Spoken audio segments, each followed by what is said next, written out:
Mumbai BMC चुनाव नतीजों ने महाराष्ट्र की सियासत को गरमा दिया है।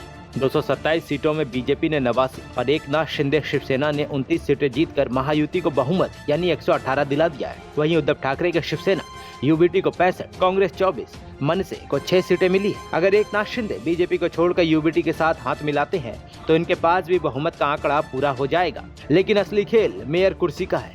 शिंदे ने अपने 29 पार्षदों को बांद्रा होटल में बंद कर वर्कशॉप का बहाना बनाया, लेकिन राजनीतिक जानकार इसे प्रेशर पॉलिटिक्स बता रहे हैं। हालांकि शिंदे किंग मेकर बनकर 2.5 साल मेयर या स्टैंडिंग कमेटी की मांग पर अड़े हैं।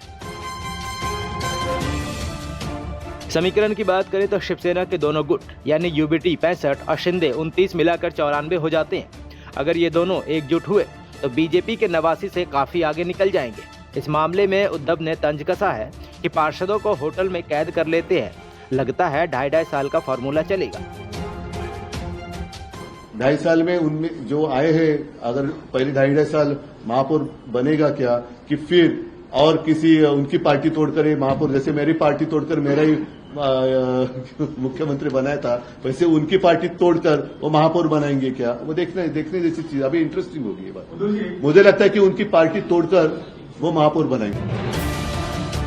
वहीं संजय राउत के बदलते सुर को लेकर शिंदे गुट के नेता शीतल महात्रे ने क्या कहा, जरा सुनिए।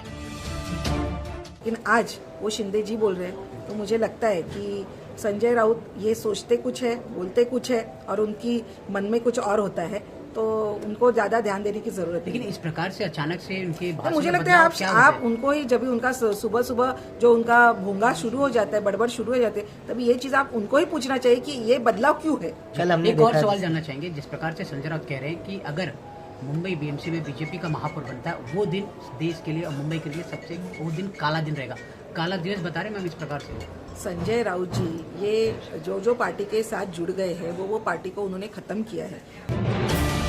अब चलिए विपक्ष के समीकरण को समझते हैं। विपक्ष में यूबीटी के पास 65 सीटें हैं, कांग्रेस के पास 24, एनसीपी शरद पवार के पास 1, एआईएमआईएम के पास 8 और समाजवादी पार्टी के पास 2, यानी कुल मिलाकर 106।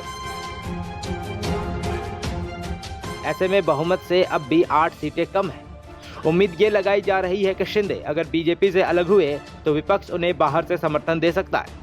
वहीं अजीत पवार की 3 सीटें महायुति को 121 तक ले जा सकती है। ऐसे में अब देखना है कि बीएमसी के मेयर चुनाव में कौन किंग मेकर बनकर सामने आता है और कौन किसको समर्थन देता है। आप इस मामले में क्या सोचते हैं, हमें कमेंट्स में जरूर बताएं।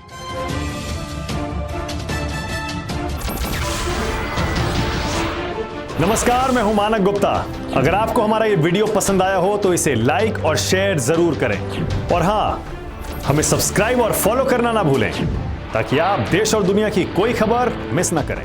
तो जुड़े रहिए हमारे साथ और देखते रहिए न्यूज़ 24।